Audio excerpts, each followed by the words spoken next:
Terus dukung channel Garda Warta dengan cara subscribe dan jangan lupa nyalakan notifikasinya agar tidak ketinggalan update-update berita berikutnya.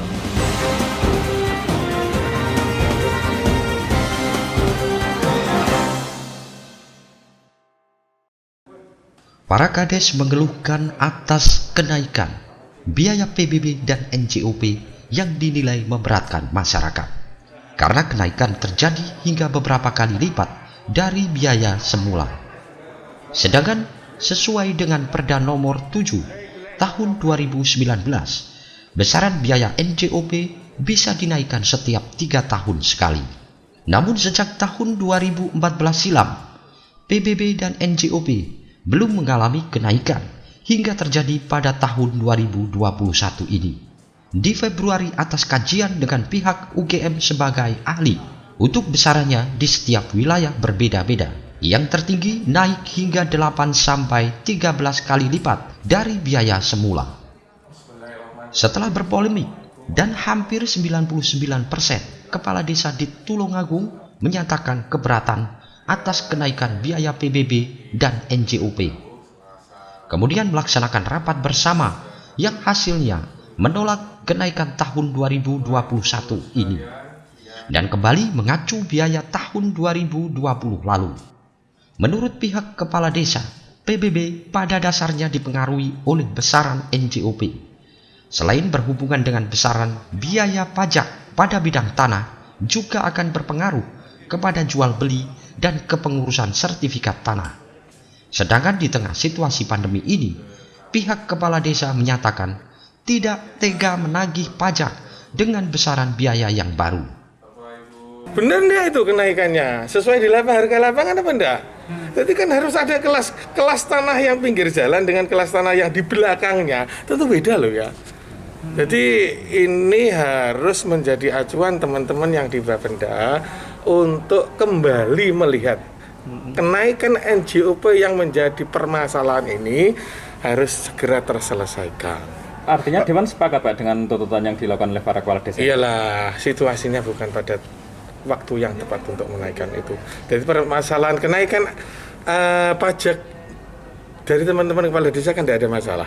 Tapi yang menjadi masalah ternyata kan pada kenaikan NJOP-nya. Dampaknya apa? Apabila ada transaksi pada jual beli tanah, teman-teman bisa melihat itu nanti. Kenaikan pajaknya sangat luar biasa. Ada nanti. Akhirnya harga tanah dengan harga pajaknya besar harga pajaknya. Coba teliti itu nanti. Pak, tapi kalau mengacu pada tahun 2020 Pak, NJOP yang sekarang ini berbeda dengan PBB. Semestinya kenaikan pajak itu harus secara interval. Jadi tidak sekonyong-konyong langsung naik dengan persentase yang sangat besar. Naikkan itu secara berkala. Ya, 1 tahun sekali, 2 tahun sekali, atau 3 tahun sekali dengan persentase yang sewajarnya. Pak, DPRD setuju nggak dengan tadi Ketua AKD mengatakan bahwa tahun ini sudah tidak ada kenaikan lagi? Itu ranahnya teman-teman kepala desa. Tapi kalau kita melihat sebenarnya permasalahan kembali pada NJOP-nya tadi. Intinya otak-atik itu apa? Jangan dinaikkan. Jadi untuk 2020 tetap untuk acuan untuk wajib pajak 2021. Toh seandainya nanti naik, kita lihat kondisi. Mudah-mudahan pandemi kita segera selesai.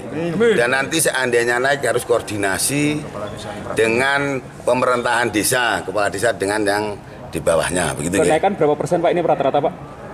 Tidak sama Pak, jadi yang paling bervariasi, yang paling tinggi adalah di daerah pinggir-pinggiran. Berapa persen? Jadi yang di pinggiran NJOP-nya kenaikannya 8 sampai 13 kali. Ya. PBB-nya Pak? Untuk PBB-nya? Kalau NJOP-nya, kalau PBB-nya kan ada stimulusnya. Ada stimulusnya dari Pemda kenaikan, tapi namanya stimulus kalau nanti sewaktu-waktu ditarik juga warga sangat terasa sekali, gitu nggih. Pak, jika masih tetap Pemkab naik apa Pak? Kepala desa tidak akan mengambil SBPT dari kecamatan. Yang jelas sudah sampaikan untuk di Sependa tadi, seandainya tetap menaikkan, monggo untuk dibagikan sendiri atau ditenderkan. Jadi untuk kepala desa, dan perangkatnya tidak sanggup untuk memungut pajak. Soleh mencontohkan pada salah satu kasus terdapat sebidang tanah seharga Rp250.000 setiap runya. Namun dengan NJOP yang baru ini, harga jual tanah lebih rendah daripada biaya pajak yang harus dikeluarkan, atau terjadi ketimpangan di antara biaya penjualan dan besaran pajak. Dari Tulungagung, Latif Saifuddin, Garda TV.